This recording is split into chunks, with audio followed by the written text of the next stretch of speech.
მოგესალმებით, განვაგრძობთ მაუწყებლობას პირდაპირ ეთერში შემოგერთდეთ გადაცემა სტუდია ნომერი 8, რომელსაც პარასკევობით მე ჟურნალისტი ლიზა კვესელოვა ვუძღვები. მაყურებელსა და რადიო მსმენელს კი შეგახსენებთ, რომ ჩვენ გადაცემაში ვისაუბრებთ იმ მნიშვნელოვან საკითხებზე, რომელიც მთელი კვირის განმავლობაში განიხილებოდა და პირველი რითაც მე მინდა საუბარი დავიწყო, ეს არის 9 ივლისს მიღებული ევროპარლამენტის მიერ რეზოლუცია, რომელიც ბევრ მნიშვნელოვან საკითხს ეხება და რომელთან დაკავშირებით ძალიან ბევრი კითხვები გვიჩნდება მე პირადად. ევროპარლამენტის რეზოლუცია, რომელიც 490 ხმით იქნა მიღებული, პირველ რიგში უნდა აღვნიშნოთ, რომ დოკუმენტი შესწორდა და შესწორებებით იქნა მიღებული, მანამ დოკუმენტში ეწერა, რომ ოპოზიციას არჩევნებში უნდა მიიღო მონაწილეობა და ასეთი ტიპის მოწოდება იყო და შემდეგ რატომღაც ცოტა ხანში შეიცვალა და შესწორებული სახით მიიღო რეზოლუცია ევროპარლამენტმა, სადაც ეწერა უკვე ის, რომ არჩევნებს არ აქვს არანაირი მნიშვნელობა, პირდაპირ შემიძლია წავიკითხო, ეს არჩევნები არ წარმოადგენს შესაძლებლობას წარმოჩენილი იყოს ქართველი ხალხის არჩევანი, ამიტომ მოკლედ ასეთი გზავნილია, რომ ამ არჩევნებს არ აქვს მნიშვნელობა და არ აქვს ადგილობრივ არჩევნებზეა საუბარი. აქვე საუბარია იმაზე, რომ კვლავ პატიმარი სააკაშვილის გათავისუფლების თემა არის დღეს წესრიგში დაყენებული, კვლავ სალომე ზურაბიშვილის ვთქვათ ლეგიტიმაციის გაგრძელებაზეა საუბარი და მოკლედ ბევრი ისეთი თემა, მაგალითად პატიმრები, რომლებიც იქნა დაკავებული არჩევნების შემდეგ და ის თემები, რომელიც აი ამ დროის განმავლობაში ბატონ სოსო განიხილება. მე მაყურებელსა და რადიო მსმენელს გეტყვით, რომ სოსო შატბერაშვილი გსტუმრობს მემარცხენე ალიანსის თავმჯდომარე და ბატონ სოსო, თქვენ როგორ უყურებთ რეზოლუციის შინაარსს და რატომ შეიცვალა ის და რატომ იქნა შესწორებული სახით მიღებული? პირველ რიგში მოგესალმებით, მივესალმებით ძვირფას ტელემაყურებელს და რადიო მსმენელს. მე მგონი მეშვიდე რეზოლუცია ეს და ერთმა ევროპარლამენტარმა ძალიან კარგად განაცხადა სიმართლე თქვა, რომ ქვეყანა იქცევაო და ვიღაცასო საქართველოს დარდით არ ძინავსო ევროპარლამენტშიო. მართლა იქცევა ქვეყანა, აი 2 კვირის წინ მსოფლიო გადარჩა უზარმაზარ კატასტროფას, ესე იგი შეერთებულმა შტატებმა დაბომბა ირანის ბირთვული ურანის გამდიდრების საწარმო, საიდანაც ურანი მადლობა ღმერთს გატანილი ყოფილა თურმე, ანუ ამერიკის შეერთებულ შტატებს გაუფრთხილებია თურმე ირანი, რომ გაიტან, აი რაღაცო ბომბავდა, მაშინ მე ვერ გავიგე, თუ აფრთხილებ და თუ ეუბნები, რომ გაიტანეო რაღაცზე ბომბავ, მაგრამ თავარი რაშია იცით, მსოფლიო გადარჩა ბირთვულ კატასტროფას და ამის შემდეგ ევროპარლამენტი იცლის იმისთვის, რომ საქართველოში რა არჩევნები ტარდება თუ არ ტარდება, მიიღოს თუ არა ოპოზიციამ მონაწილეობა ამ არჩევნებში თუ არ მიიღოს და ერთი ისეთი აბსურდია ჩაწერილი მან, აი თვალებს არ უჯერებდი, რო წავიკითხე. სალომე ზურაბიშვილის ლეგიტიმაცია. ქალს ვადა გაუვიდა. კაი, შეიძლება ახალი პრეზიდენტი ყაველაშვილი არალეგიტიმურად ცნო. აქაც არის რაღაცა ლოგიკის მარცვალი, თუმცა ესეც სისულელია, მაგრამ მაინც გასაგებია, მაგრამ მაშინ მარგველაშვილიც ცნოთ ლეგიტიმურად. ვადა გაუვიდა მარგველაშვილს უბრალოდ. სააკაშვილი ცნოთ ლეგიტიმურად, მასაც უბრალოდ ვადა გაუვიდა. რას ნიშნავს სალომე ზურაბიშვილის ლეგიტიმურად ცნობა? ეს არის აი სამარცხვინო განცხადება, მე მსგავსი რა, არ გამიგია. ლეგიტიმურად ცნოთ, მაშინ პრეზიდენტი შარლ დე გოლი გარდაცვლილია, მერე რა მაინც ლეგიტიმურად ცნოთ. ან ნებისმიერი სხვა. იგივე აცხადებს, რა ქვია, ამერიკის ყოფილი პრეზიდენტი ბაიდენი, რომ არალეგიტიმურიაო, ტრამპი რუსეთიერეოდაო და თუმცა რუმინეთში რაც მოხდა, ეს ხო პირდაპირ ძალადობა იყო. უბრალოდ ევროჩინოვნიკები და ევროპარლამენტი და თვითონ ევროსაბჭო ისეთ რაღაცებს აკეთებს ბოლო დროს, რომ საეჭვოა, რომ ისინი ნორმალურები იყვნენ და სრულ ჭყვაზე იყვნენ. ეხლა რანაირად შეიძლება სააკაშვილის განთავისუფლება მოითხოვო, როდესაც კაი ქართულმა სასამართლომ დამნაშავე ცნო. თქვენივე სასამართლომ, ევროსასამართლომ ხო ცნო, რომ საქართველოს სასამართლოს დადგენილება თუ გადაწყვეტილება იყო მართებული, სწორი. ესე იგი, სტრასბურგის სასამართლოსაც არ აქცევთ ყურადღებას? ეს წარმოუდგენელი ამბავია. მე ერთი ამბავი კიდე ლიზა. აი ცარიელ დარბაზში მიმდინარეობდა დებატი. მაგრამ როდესაც კენჭისყრა დაიწყო, მაშინ დარბაზით სავსე იყო და თუ დებატებში არ მიგიღია მონაწილეობა, თუ არ დასწრები ხარ ამ დოკუმენტის შექმნის და მიღების პროცესს, მაშინ რატო აძლევ ხმას ან წინააღმდეგ, ან თანხმობას? ხო არ მიგიღია დებატებში მონაწილეობა. რა იცი იქ რა წერია? მე დარწმუნებული ვარ, მრავალ მათგანს საკითხულიც არ აქვს და როგორ ხდება იცით? ევროპარლამენტში კენჭისყრა, როგორც საბჭოთა კავშირის უზენაეს ბოდიში, უმაღლეს საბჭოში. Кто за, ყველა აწევდა ხელს, кто против, ყველა დაწევდა ხელს. Кто воздержался, არა. აი ეს ხდებოდა საბჭოთა კავშირში და ეს ხდება იქა, წაკითხულიც არ აქვს, რა წერია იქა. წინა რეზოლუციის დროს ესეთი პუნქტი იყო, რომ სააკაშვილი გადაყვანილი იყოსო სამედიცინო დაწესებულებაში და დიდი ხანი უკვე გადაყვანილი იყო. ანუ რას უყრიდნენ კენჭს, აზრზე არ იყვნენ თვითონ. ასეთი სამარცხვინო ამბავი, რაც ევრობიუროკრატიას ჭირს, მე არ ვიცი. ბატონსოს რაღაცნაირად წარმოდგენა გვექნება ჩვენ, რომ ოპოზიციის გავლენის ქვეშ არიან მოქცეულები. არა, გავლენის ქვეშ არა. პირდაპირ რაღაც აი, როდესაც ცვლილება მოხდა თუნდაც ხომ, აი რაღაც პატარა დროში თუნდაც აი ევროპარლამენტს უნდა გამოიცხადებინა უკვე მიიღო რეზოლუცია იმის თაობაზე, რომ ოპოზიცია მიიღოს ამ არჩევნებში მონაწილეობა ადგილობრივ არჩევნებზე კი. ისიც კი შეცვლილია. ისიც კი უცებ შეიცვალა რაღაცომღაც, ხო? პირდაპირ კარნახით ხდება, როგორც ჩანს, ევროპარლამენტის ამ რეზოლუციების მიღება საქართველოში არსებული ოპოზიციური, ვთქვათ, ფლანგის მხრიდან. პირდაპირ რასაც კარნახობენ, შემდეგ ამას ამ რეზოლუციებს, აი იმ გადაწყვეტილებებს იღებენ.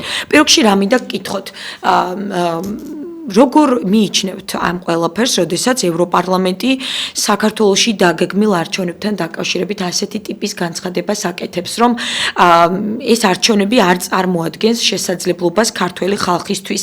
ეს არის თუ არა ჩვენი ქვეყნის შიდა პოლიტიკურ გადაწყვეტილებებში ჩარევის უხეში ჩარევა. აბა რა წარმოადგენს? აი მე დიდი სიამოვნებით შევეკამათებოდი ნებისმიერ ევროპარლამენტს, განსაკუთრებით ბალტიის ქვეყნებიდან რო არიან, იაკნევიჩიუსი, ცოტა მიჭირს, მათაც უჭირს ჩვენი გვარების წარმოთქმა და ჩვენც გვიწირს სინამდვილეში. დიდი სიამოვნებით შევეკამათებოდი ნებისმიერს, წაკითხული აქვთ და წაკითხული ვისაც არა აქვთ, იმას რა უნდა ეკამათო. აბა რა არის ხალხის ნების გამოხატულების საშუალება? თუ არჩევნები არა, ქუჩის პროტესტი, ქუჩის მიტინგები, მასე ქუჩის მიტინგებით ზვიად გამსახურდია დაამხეს და იყო ეს ქართველი ხალხის ნების გამოხატულება? ქართველი ხალხის ნების გამოხატულება იყო, როდესაც მრგვალმა მაგიდამ გაიმარჯვა და თუ ქართველ ხალხს აღარ უნდოდა მრგვალი მაგიდა, შემდეგ არჩევნებზე გადაირჩევდნენ, მაგრამ აი ნახეთ საითკენ უბიძგებს ევროპარლამენტარები კი არა, ევროპარლამენტი საერთოდ საითკენ უბიძგებს, ნახეთ ქართველ ხალხს ქუჩისკენ. ანუ ნახეთ არჩევნები არაო. აბა რა? მაშინ ქუჩა რჩება. ქუჩის მიტინგებით გინდათ, რომ ქართველი ხალხის გამოხატულება გაიგოთ რა არის? ქართველი ხალხის უდიდეს ნაწილს უნდა მშვიდობა. ბევრს არ მოწონს ქართული ოცნება. ამაში მე თვითონ ოპოზიციურ პარტიას წარმოვადგენ. არ მეხატება გულზე ეს ქართული ოცნება. მაგრამ რა ვქნათ ახლა, ავიღოთ იარაღი და დავამხოთ? მერე ის ახალი მთავრობა არ მოგვეწონა, მე კიდე იარაღით დავამხოთ? ეს როდესღაც ხო უნდა შეჩერდეს. ბატონსო, პირდაპირ გითხავთ თუ შეიძლება ადგილობრივ არჩევნებში უნდა მიიღოს თუ არა ოპოზიციამ მონაწილეობა და თავად თქვენი პოლიტიკური პარტია აპირებს თუ არა მონაწილეობის მიღებას? ჩვენ ჯერჯერობით დღევანდელი გადაწყვეტილება რაც არის ჩვენი პარტიის, ვაპირებთ მონაწილეობის, მე ვაპირებთ, მაგრამ ნუ ისეთი სწრაფი ცვლილებები ხდება პოლიტიკაში, შეიძლება არ მივიღოთ მონაწილეობა, მაგრამ ჯერჯერობით ვაპირებთ და ვნახოთ რა იქნება, როგორ იქნება. ჩვენ და პირადად მე, როგორც პოლიტიკოს, მიმაჩნია, რომ ბრძოლას ყოველთვის აქვს აზრი და არჩევნებში მონაწილეობას ყოველთვის აქვს აზრი. თუ არა არჩევნები, აბა 2012 წელს როგორ წავიდა ხელისუფლებიდან ნაციონალური მოძრაობა, არჩევნებით, ხო? მანამდე 2012 წლამდე ესეთი პრეცედენტი არ იყო საქართველოში, რომ არჩევნებით შეცვლილიყო ხელისუფლება. ან პუტჩი ხდებოდა, ან სახელმწიფო გადატრიალება ხდებოდა, ან ვარდების რევოლუცია ხდებოდა, ან რაღაც ასეთი. პირველი შემთხვევა მოხდა, როდესაც ხელისუფლებამ მშვიდობიანად შეიცვალა საარჩევნო ყუთის მეშვეობით, ეს იყო 2012 წლის არჩევნები. და იმის შემდეგ ტარდება და ტარდება არჩევნები და სამწუხაროდ სპარინგ პარტნიორად ქართულ ოცნებას ყავს ჩვენ და სამწუხაროდ ქართული ხალხის სამწუხაროდ ყავს ნაციონალური მოძრაობა და ქართული ოცნება ყოველთვის კომფორტულად იგრძნობს თავს, როდესაც მისი მთავარი მეტოქე იქნება ნაციონალური მოძრაობა. იმიტომ რომ აი წამოაძახებენ ნებისმიერ დროს, ახლა წულუკიანის კომისია რო არის. რაც იქ ხდება, მე უყურებ ყურადღებით. ყველაფერი ვიცი. აი რასაც ყვებიანის მოწმეები, მე ყველაფერი ვიცი და რა წულუკიანმა, სუბარმა და სხვებმა არ იციან. ანუ ნაცნობის გადამღერება ხდება და თქვენ კაი ხალხო, თქვენ კაი ადამიანებო, პროკურატურა თქვენ ხელშია, სასამართლო თქვენ ხელშია, პოლიცია თქვენ ხელშია. დაგეპატიმრებინათ ეს ადამიანები. რო ალაპარაკებთ დედას საზარელ ამბებს, რომ ჩემ შვილსო მოაბესო თოკი კისერზეო და პალიასტომში ჩააღრჩესო, ეს მე ვიცოდი. და რამდენჯერ მithქვავ სატელევიზიო გამოსვლების დროს. კომისიაზე უნდა ითქვას მაინც და მაინც რომ აღიძრა სისხლის სამართლის საქმე და ეს ხალხი დააპატიმრო. ბატონ სოსო, თუმცა ვთქვათ ისიც რომ ჯობს გვიან კი მესმის ჩვენ 2012 წელს სწორედ ამაზე ვსაუბრობთ, რეზოლუციაც არსებობს პატრიოტთა ალიანსის, რომელიც პარლამენტში იყო, რომელსაც 1,5 მილიონზე მეტმა ადამიანმა მოაწერა ხელი იმ მოთხოვნით, რომ ნაციონალური მოძრაობის რეჟიმის წევრები გასამართლებულიყვნენ, დაწყებულიყო გამოძიება იმ ხმაურებულ საქმებთან დაკავშირებით ის ოდიოზური პირები, რომლებიც აი ამ სისასტიკეში იყვნენ მონაწილეები, ყველანი გასამართლებულიყვნენ, პოლიტიკურ სისტემას ჩამოშორებულიყვნენ. ჩვენ აი ამ ყველაფრისთვის ვიბრძოდით, აი ამ ტელევიზიიდან ვიბრძოდით, ქუჩაში დავდიოდით, პარლამენტშიც მივდიოდით და აი ამას ვითხოვდით, რომ ეს რეზოლუცია მიეღოთ, ეს ადამიანები დაესაჯათ ნაციონალური მოძრაობის დამნაშავე რეჟიმის წარმომადგენლები. სამწუხაროდ მივიღეთ რა, რომ დღეს რასაც ვუყურებთ აი ამ კომისიაზე ძალიან კარგია, მე მიხარია უბრალოდ მეც ისევე როგორც თქვენ ვიცოდი ამ საქმეების შესახებ და მოლოდინი მაქვს რომ იქნებ ამ შემთხვევაში მაინც მოხდეს აი ამ სამართლიანობის აღდგენა, იმიტომ რომ ვხედავთ დასტური კიდევ ერთი არსებობს იმისა, რომ დღესაც არსებობენ ოჯახები, ხომ ამდენი წელი გავიდა, რომლებიც ელოდებიან სამართლიანობის აღდგენას. თუნდაც ის ბიზნესმენები, რომლებსაც ვუსმენთ და რა მდგომარეობაში ჩაყარა ნაციონალური მოძრაობის მმართველობის რეჟიმმა, ელოდებიან რაღაც სახის კომპენსაციას და ასე შემდეგ. თქვენ ელოდებით თუ არა, რომ ეს განხილვები, ეს კომისია რაღაც გასაკეთებელს გააკეთებს, მიუხედავად იმისა, რომ ამდენი წელი გავიდა. როგორც კი ეს ხელისუფლება მოვიდა, ეს ხელისუფლება კი არა, დღევანდელი პარტია, მმართველი პარტია მოვიდა ხელისუფლებაში. პროკურატურაში შეიქმნა ესეთი კომისია წართმეული ქონების დაბრუნების.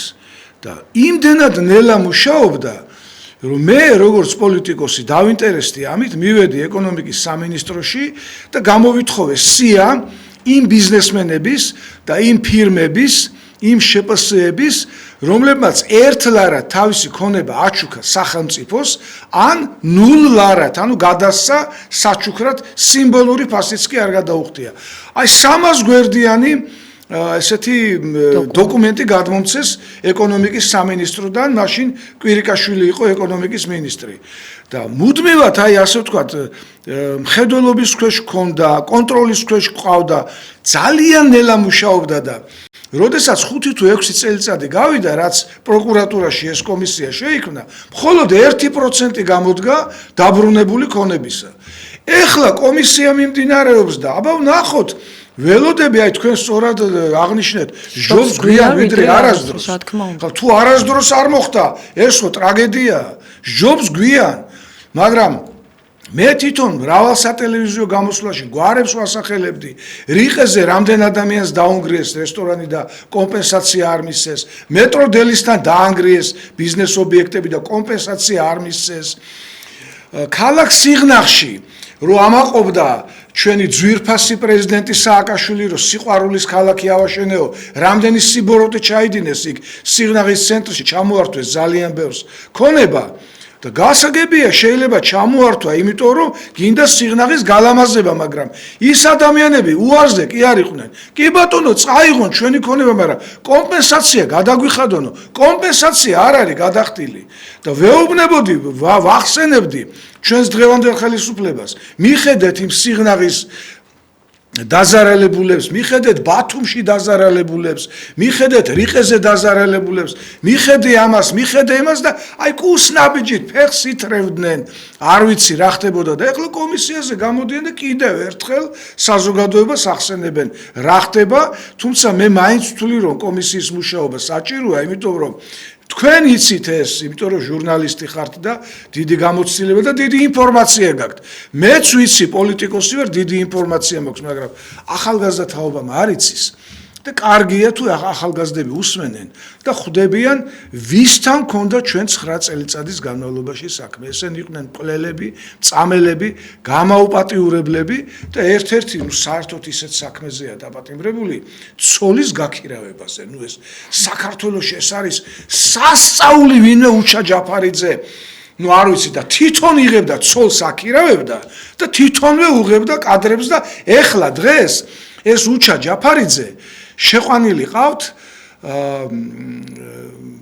ჯაფარიძე კი არა ბოდიში უჩა ჯაფარიძეს ბოდიშს უხდი უჩა აბაშიძე შეყვანილი ყავთ სინდისის პატიმრების სიაში. შეიძლება სინდისის პატიმარში შეიყვანო აი ეს ადამიანი რომელიც აი ამ სიბინძურეს სუპერ სიბინძურეს ჩადიოდა. ისე რომ მე მაინც ვფიქრობ რომ კომისია თავის შედეგს გამოიღებს რაღაცა 5%, 7%-ს მაინც ხო დაუბრუნდება ეს ქონება, სწრაფად ვამბობ მე თორე, ეხლა ნელ-ნელა ეგრე 100 წლის მერე სხვათა შორის საბჭოთა კავშირი რო დაიშალა, ბევრმა თავადმა შეიტანა სასამართლოში სარჩელი, რომ მე თავადი ვიყავიო, მიწევს ფლობდიო, კომუნისტებმა ჩამომართვესო და დამიბრუნეთო. თუნდაც აი ბაგრატიონებს დაუბრუნეს მუხრანში ყოფილი ბაგრატიონების ყოფილი სასახლე. დაუბრუნეს, მათ ფლობელობაში მართალია მუზეუმია იქ, არავინ არ ცხოვრობს, მაგრამ დაუბრუნეს ფლობელობაში. ბევრი რამის დაბრუნება ხდება, მაგრამ ნელა ხდება ხა 100 წლის და 120 წლის, სანამ ცოცხალია ადამიანი. და ერთი რამეც უნდა ვთქვა. ხალბატონო ლიზა, უამრავჯერ მithქვავს და ამ თემას ჩვენ არ შევეშვებით. ანაბრების თემა. აი დღეს ძალიან რიხიანად რო ლაპარაკობს ხაზარაძე და ჯაფარიძე ბანკირები, ბანდიტი ბანკირები. ამ ბანდიტმა ბანკირებმა მიითვისეს ჩვენი მოქალაქეების ანაბრები. და მარტო ამათ არა, სიორიძე იყო იქ კიდე, ჩხარტიშვილი იყო და სხვები იყვნენ. ეს ანაბრები დასაბრუნებელი აქვს სახელმწიფოს. ეს შიდა ვალად უნდა აიღოს ჩვენმა სახელმწიფომ. შეიძლება ეს 1 და 2 წელიწადში ვერ მოხდეს, მაგრამ მათ შთამომავლებს მაინც უნდა დაუბრუნდეთ, იმიტომ რომ უკანონოდ იქნა ეს საბჭოთა ანაბრები მითვისებული. 15 რესპუბლიკიდან 14-მა დააბრუნა. ერთადერთი რესპუბლიკა ყოფილი საბჭოთა ვინც არ დააბრუნა ეს ანაბრები. ეს არის საქართველო და სირცხვილია რომ ჩვენ სახელმწიფოს ვეძახით და ეს შიდა ვალად არ აქვს აღებული. აი ესეც უნდა გაკეთდეს. ისე რომ რას შეეხება ჩვენ რეზოლუციით დავიწყეთ ლაპარაკი, რეზოლუციას ის რომ დაასანქცირდა და სანქცირდება ქართული ოცნება, მოსამართლეები, ჩინოვნიკები, იგივე ბიზნა ივანიშვილი, ეს არაფერი არ არის.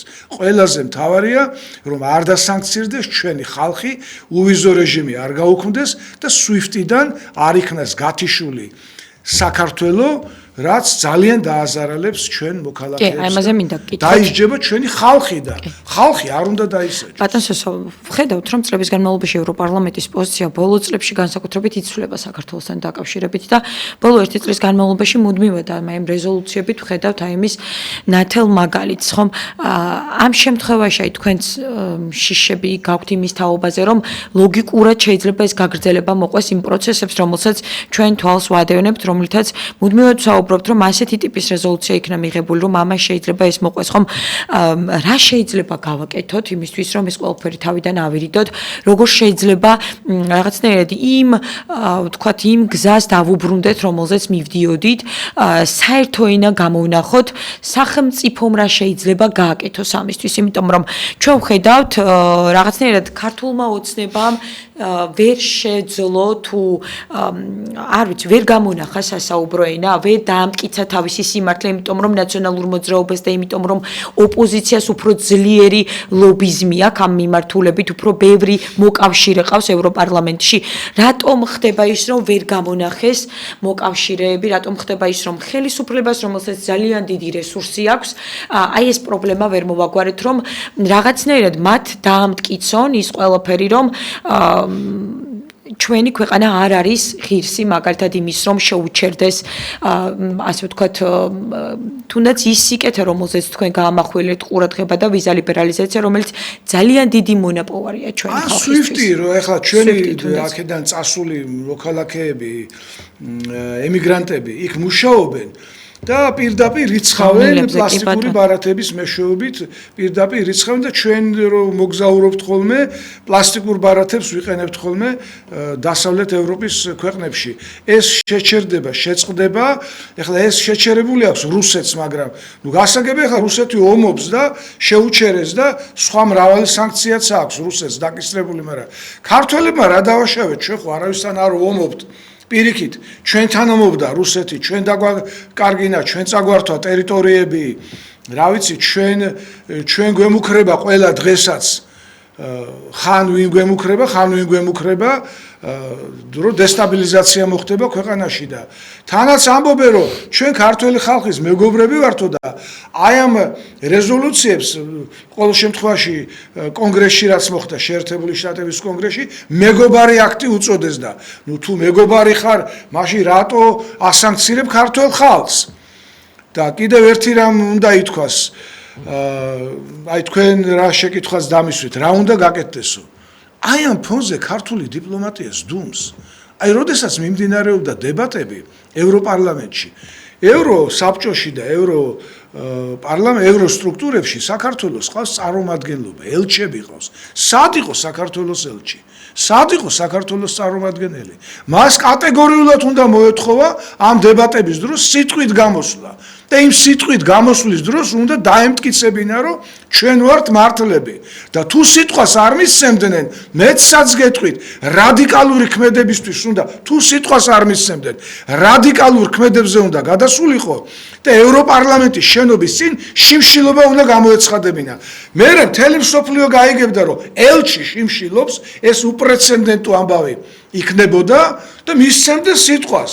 და მისი სიტყვა გადაიცემოდა სოფლიოს ყველა საინფორმაციო სააგენტოთი და საზოგადოება, ევროპის საზოგადოება მიხვდებოდა, რომ ჩვენ ვართ მართალი. ქართული დიპლომატია სდუმს. ჩვენ არ ვითხოვთ არც ევროსაბჭოს, ევროპარლამენტის თავმჯდომარისგან, არც ევროსაბჭოსგან, არც ერთი სტრუქტურისგან არ ვითხოვთ, რომ თუნდაც საგარეო საქმეთა მინისტრი იყოს მიწვეული ამ დებატ. ნუ ევროპარლამენტია. ევროპარლამენტში არ უნდა იყოს ქართველი მინისტრის ან მინისტრის მოადგილის გამოსვლა? სად არის მე ქართველები ვერ დავინახე? მეცაც გეტყვით.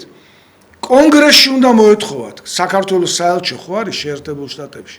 კონგრესში უნდა მოეთხოვა საქართველოს ელჩს გამოსვლა. ეხლა მით უმეტეს ახალი ელჩი ყავს, თამარ ტალიაშვილი, რომელიც საკმაოდ გამოცდილია, მასაც უნდა მოეთხოვა.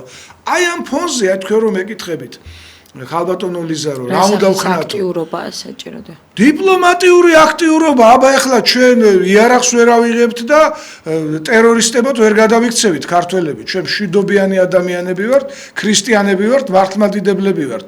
ამ დროს ქართული დიპლომატიის ხმა მე ვერ გავიგე. ერთადერთი 2 დღის წინ საქართველოს ერთ-ერთ არხზე გამოვიდა საგარეო საქმეთა მინისტრი და ქართველ ხალხთან ისაუბრა. არ გვაინტერესებს ჩვენ ხალბატონო მინისტრო, თქვენი ჩვენთან საუბარი. ჩვენ ვიცით ყველაფერი რა ხდება. ვიცით რომ უზარმაზარი ზეწოლაა და ეს ზეწოლა რატო ხდება? ერთადერთი რამის გარდა რომ საქართველოს არ წამოიწყო ავანტურისტული ომი რუსეთთან 2008 წლის მსგავსი და გადარჩა ქვეყანა. ხარს გიჭერთ კი ბატონო. მაგრამ აქ რო გამობძანდებით და ჩვენ რო გველაპარაკებით ტელეიმედიდან იქ უნდა გამობძანდეთ, Fox News-ში უნდა მიხვიდეთ, იქ უნდა მოითხოვოთ გამოსვლა. Fox News-ი მე არ ამგონია რომ უარი გითხრათ. ან BBC ან რომელიმე უდიდესი საინფორმაციო სააგენტო უნდა მოითხოვო და იქ უნდა გამობრძანდე. აი ეს არის ჩემი რეკომენდაცია. გადაცემაში მონაწილეობისთვის დრო ამოგვიწურა მემარცხენე ალიანსის თავმჯდომარე სოსო შატბერაშვილი. გსტუმრობდა არ გადაერთოთ გადაცემის რამდენიმე წუთში დაუბრუნდებით.